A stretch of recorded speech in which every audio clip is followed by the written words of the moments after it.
As soon as I start the video. Sorry, for some reason helicopters like to fly around over here. Look, that last video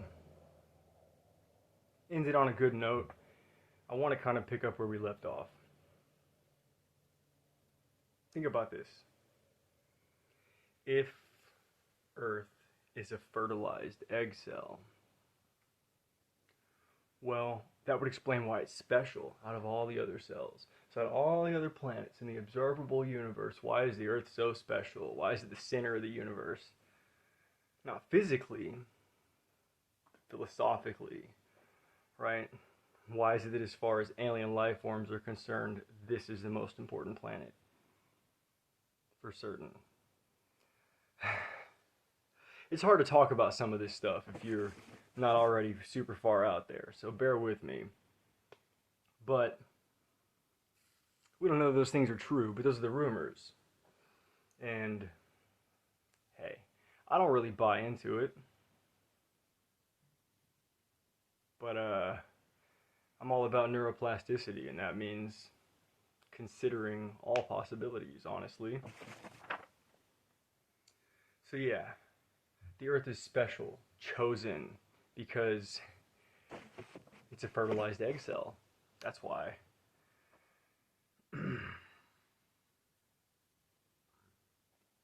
Now, we're going to put a pin in everything that we've been talking about. I want to talk about the science stuff. But first, let's squeeze another few minutes in to kind of massage your point of view and make sure that we're ready to talk about, you know, if you're having a hard time stomaching the Bible stuff, let me help you out. Okay? Well, for one, that Earth cell, egg cells support life. There's all these other planets around that don't support life.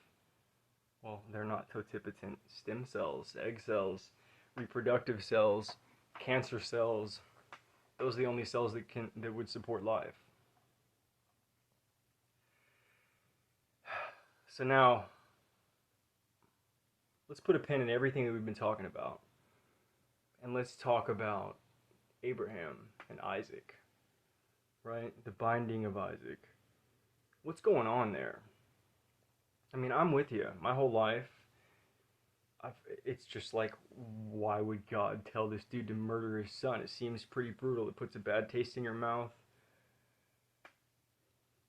But at some point recently, I realized, I don't know, back then, people were worshiping Molech and stuff, by and large, and who knows what was happening in the other corners of the world. I mean, it's quite obvious that child sacrifice, not just human sacrifice, but specifically infant sacrifice, has always been a part of the world's religions. Sacrificing young virgins to please the gods for whatever reason, whoever your gods be. That's always been the way that it's been. And so God tells Isaac, the Spirit of God through an angel perhaps, I don't know. I'm still really getting familiar with the Old Testament stuff. Now that the New Testament is like homework I've done so many times. It's awesome. I want to talk about hermeneutics so bad and what it means to have it written upon your heart and everything. We have a lot of cool stuff to talk about, guys. I'm writing books, you know, that's... Love y'all. So, God tells Abraham to do the same thing that everybody else is doing. But set yourself apart by doing it for me in my name instead of in Molech's name. Okay? But then, whenever Isaac is actually being led down to the altar, he's told not to do it. I'm not certain, but it seems like that's the first time in all of recorded history that God or an angel or somebody spoke up and said, hey, don't murder your kid for me. So it's not actually that God told Abraham to kill his kid. It's that it's the first time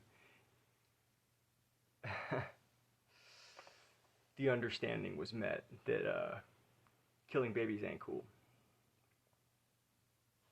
Now, there's more stuff in the Old Testament, like, God says that everybody's first sons should be given to him. That's what I'm saying. I got to get more familiar with Old Testament scripture. I don't know. It does sound like that's telling everybody to kill their kids for him. I hear you. We'll talk about more in the future. We're not going to assume anything. We're not going to let anybody tell us what the truth is. You shouldn't. I won't. Cool.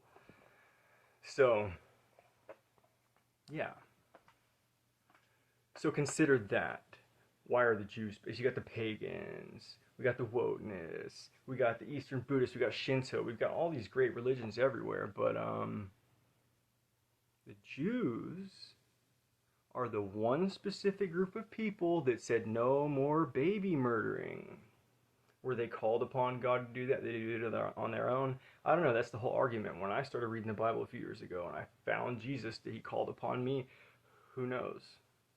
There's a lot of questioning that goes into it, right? We don't have all the answers.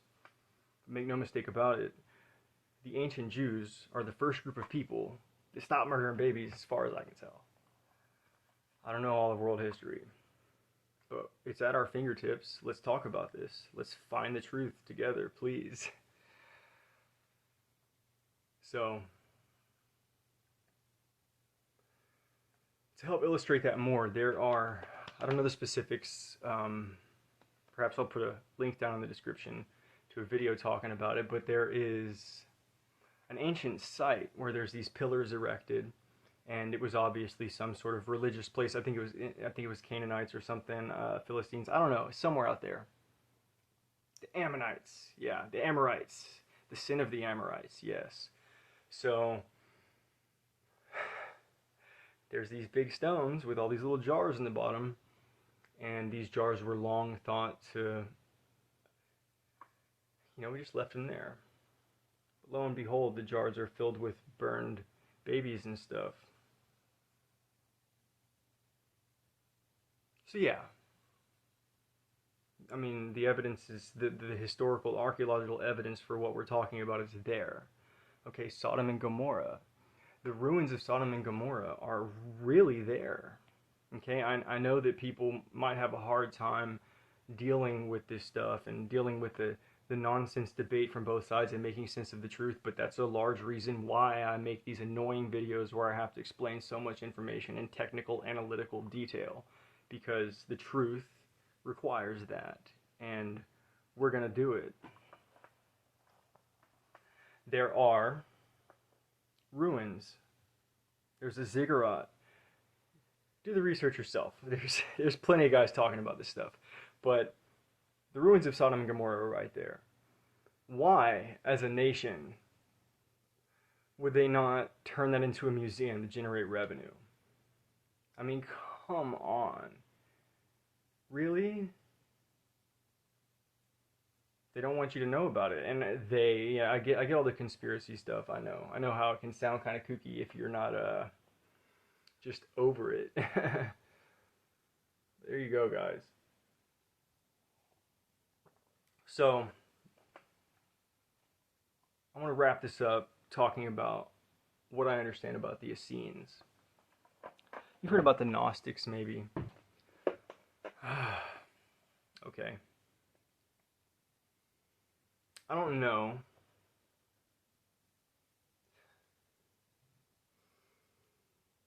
But the Essenes, you've heard of the Essene mirrors.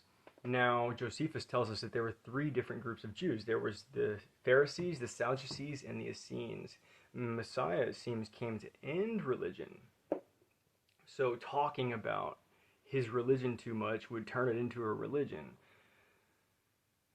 Follow me here. The Essenes are gone. They're mysterious. We can't really understand what they were all about. They were just extremely devout Jews that actually kept the commands of the Torah.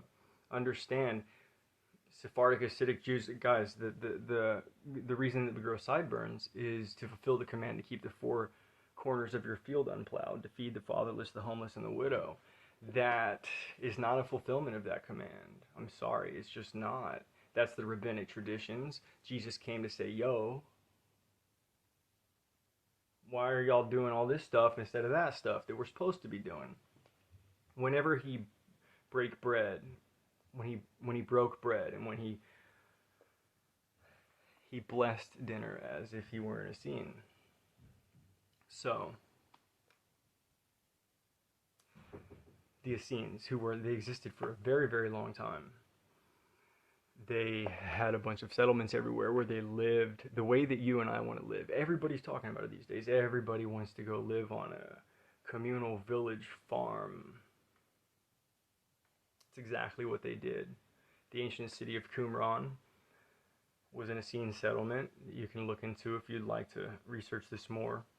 The Essenes are the people that wrote the Dead Sea Scrolls. The Magi, the wise old men, those are the Essenes. Okay?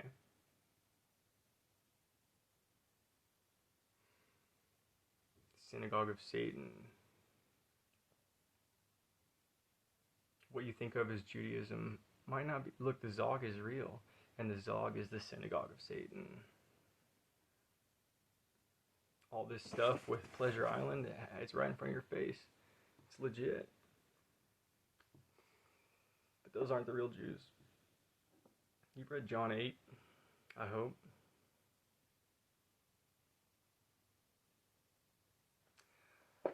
The Essenes. Messiah, why dost thou speakest unto them in parables? I speak unto them in parables. I speak to them in parables, because the secrets of the kingdom of heaven are for you to know not them. For seeing they see not, hearing they hear not, and neither do they understand. Got a couple of those words wrong. But ears to hear, eyes to see.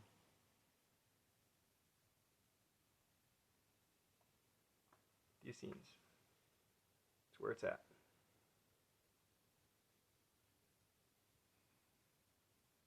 There's a lot more to be understood about Scripture.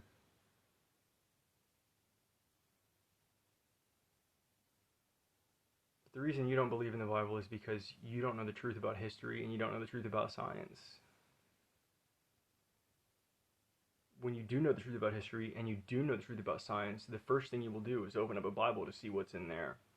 And then you won't be able to stop. Glory to the Father,